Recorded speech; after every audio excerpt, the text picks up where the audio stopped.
The most special player in the NFL right now is who, Shregs? Okay. All right, how do you define special? Is it like playmaking ability? I just say it's who's one of one. Who's like the only guy who could do what he's doing.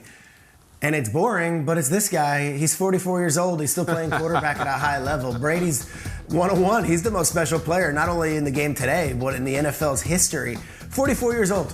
44 years, led the league in passing last year. We take it for granted. We get tired of it. It becomes trite. We're like, can we start talking about some of the other quarterbacks? You start doing flips to talk about Jameis and Sam Darnold. And guys, it's right underneath our noses. It's Brady. He's the most unique one-of-one player in NFL history. Sorry, I hate to be so boring, but this is the answer.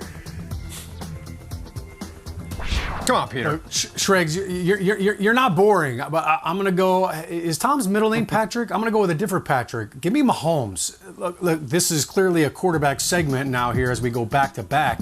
But when I look at Patrick Mahomes, I feel like every single week he's inventing new throws. Look, we a couple years ago we celebrated 100 years in the NFL. And yet Patrick Mahomes is still finding ways to wow fans with the no-look passes, with the different sidearm deliveries. I think when you go back and you look at Kyle's favorite game ever in the history of the NFL, the Buffalo Bills-Chiefs game, when you go back and you look at what he did with 13 seconds left to go, nobody thought they would be able to pull that victory out. And yet Mahomes pulled the rabbit out of the hat. That's special. And when you play Patrick Mahomes defensively, look, we could draw up the perfect scheme, the perfect defense, the perfect blitz, and he still has an answer.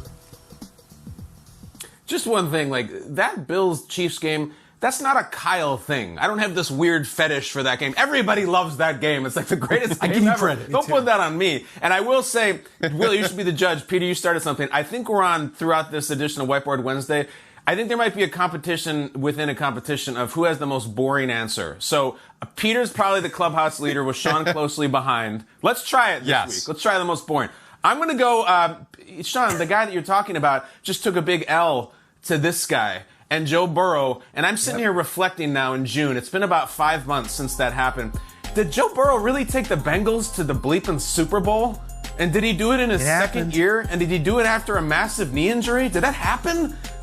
I still feel like I'm going to wake up and be like, oh no, the Bengals thing didn't work out and Burrow just didn't have it. No, it really did. And he did it with this bizarre, magical on and off the field aura where he was just so unflappable and so unshakable until Aaron Donald almost cracked him in half. But still, Joe Burrow, guys, I don't know if he's the best quarterback. I don't rank him in top 3, top 5. I don't care. I think he's special. That's an unbelievably special thing he just did. I have me as third right now in the boring rankings of answers, but wait till my answer to the second question. Go ahead, Will.